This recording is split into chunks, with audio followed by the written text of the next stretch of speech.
Welcome to Riding Along. Today's episode is about, does rewriting make my story better?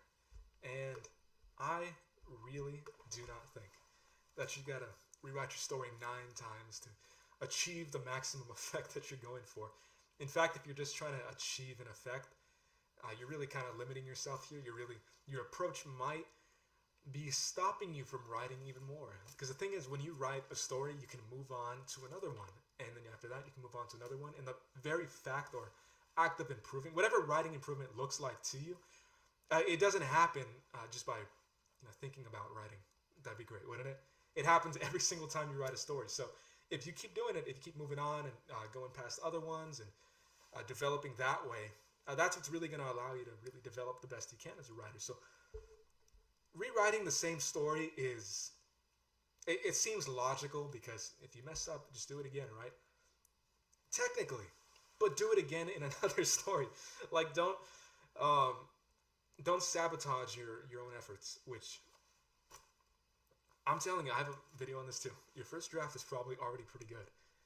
Whether that's a novel, that's a short story, or it could be a poem. It could be any kind of writing project. It's probably great on the first draft. Any edits you make after that, let them be little technical errors here. Like, oh, I left a typo there. That's kind of annoying. I'm going to get rid of that. And even then, give yourself a break before you go right back into it. And reassess from there. And I'm trusting when I say, too, that distance that you kind of create between yourself, whether it's a few days, a few hours, weeks after you write whatever you wrote, it's gonna be a game changer. You're gonna really approach your writing as if someone who's not you would have seen it. It's not perfect, but you don't become someone else entirely in that amount of time.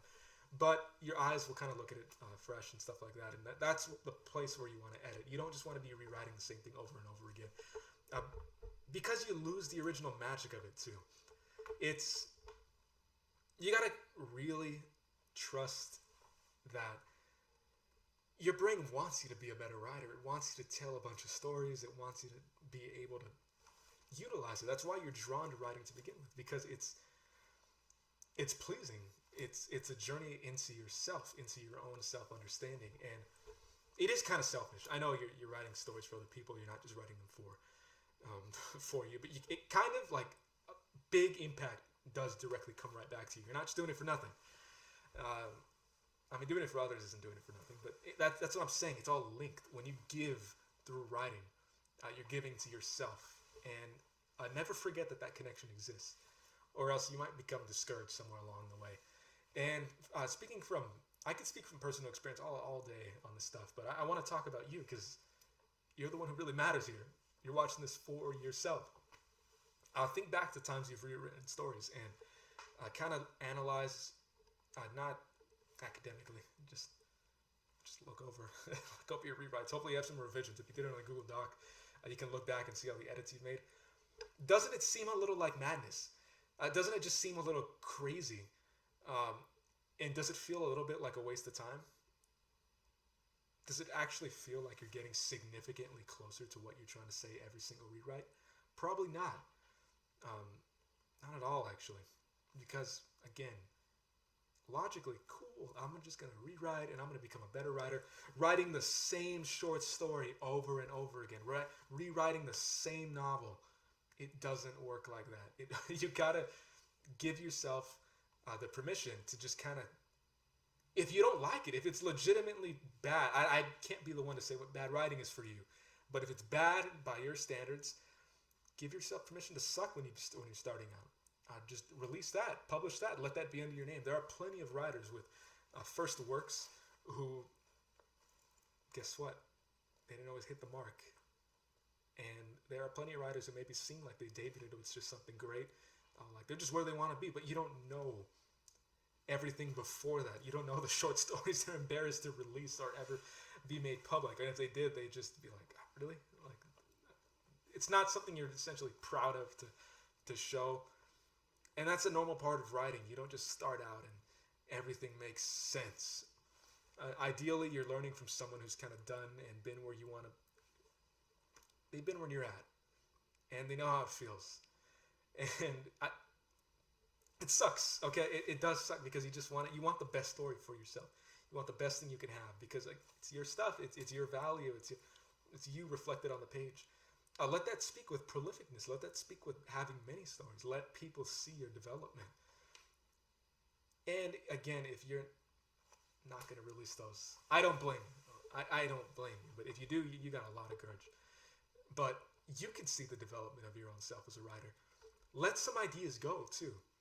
You might be thinking, oh, I don't want to waste this idea on something I don't like. It's something that might end up bad. Use your best ideas first. Don't put them on the back burner. Don't put them on the side. Because if you do, you might never actually reach that best idea because you spent all these times on really uninspiring, unmotivating things that you just kind of grinded it out with and you didn't really... It got tiring. It's exhausting. There's only so much you can do. So hopefully every idea that you're using is the one that you want to talk about. Is the one that you want to bring forth to people. And if you keep doing that, if you keep doing that consistently, use your best ideas first. Don't save them. Don't even worry about them not coming out well because that excitement that you can't buy that you have for your best ideas are what are going to help you see the end of they're going to help you see the end, the last page, the last chapter, when you can close that document, when you can look at all the pages that you've written, print it out, get it published, however you're going to get it published, close the book, and that's my book. That's my best idea. One of my best ideas. If I was able to do that, I can do other stuff. I have even more ideas. Something better than this. And that's what's going to happen because as you develop, you don't just get stuck there. If you keep saving things, that's when you get stuck. That's when you leave yourself in the past. That's when you're going to miss out on everything that could have been for yourself. And it's not too late if you're watching this right now. Okay, let's say you don't even really have that much time. This is an extreme example, but you never know. Someone might be watching this, and I don't know how many years left you have in your life. If you can count them right now, if someone told them to you, how many days? Write a short story. Just narrate something to someone. Again, this is an extreme example, but get it out. That's the best thing you can do. That's all you can really do for yourself. And you'll see the fruits of that happen. You'll see it come back to you. Your mind will thank you. Your brain will thank you. If you want to call it the muse, it's a little overused. I like the term. I like the concept, but the meaning of that gets a little muddled these days. So, and in general, I guess it always has. All these ideas will flow through you. You'll get in the habit of creating new ideas. It's not this hack. It's not this brain. It's not this switch you just got to metaphorically imagine and flick it on. Because you're going to forget that switch exists, and it's just too complicated of a metaphor to keep up. You don't want to live on metaphors. And with writing, too, you don't want to live on that either because it won't be reliable. You want to build a strong foundation that doesn't get pushed, that can't disappear on you. Something that's going to stick with you if you stick with it. And that is sticking to finishing things and just letting them go. Let them go. Let them out into the world, and you can build and develop better things after. You can write a better story after, better by whatever your terms or standards are. And if you share something with someone and they don't like it, something in your earlier stuff, and they discourage you, you have an option there. I mean, you can just let it shut you down, but guess what? That's not the reason you stopped. If you stopped because someone gave you bad criticism or feedback, you probably stopped because that was a convenient exit strategy. Much like writer's block, that was just something you could be like, oh, well, that's why I'm not going to write now because they didn't like it. Cool, I can close that chapter on my life and never write again. How convenient. I have all the logic worked out of why I stopped. No, it's not that.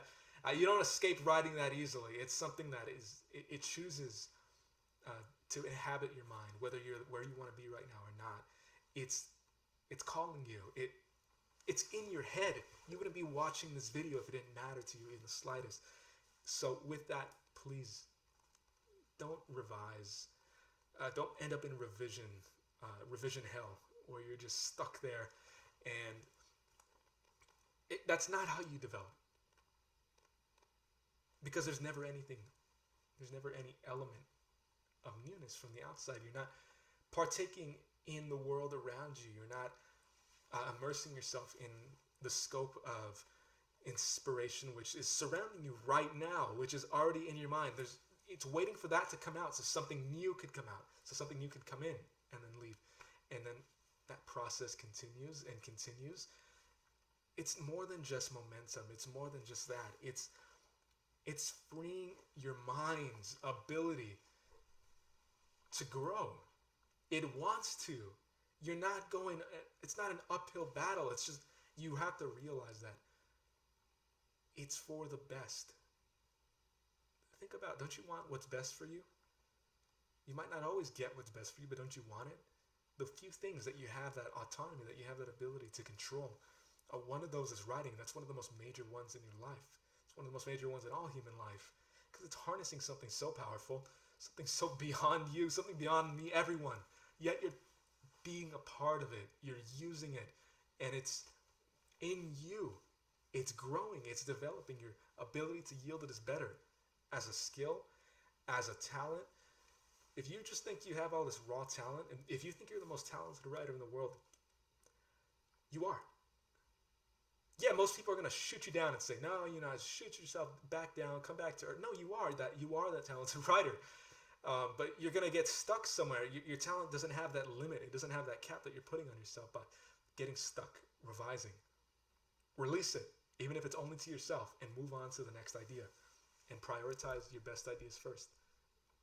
And that's really what's going to help you follow through and follow along. Check out How to Write a Book in 30 Days. It's on my website, How to Write a Book, 10-part guide. Just click the button. It'll link you to it. Completely free. And go write your book. And stop revising the same draft over and over and over again. You and I both know it's slowly becoming a form of procrastination, and it's not helping you in the long run. Release it. Finish it. Move on to the next thing. All right, I'll see you around. Thanks for watching. I got a better sound of that, right?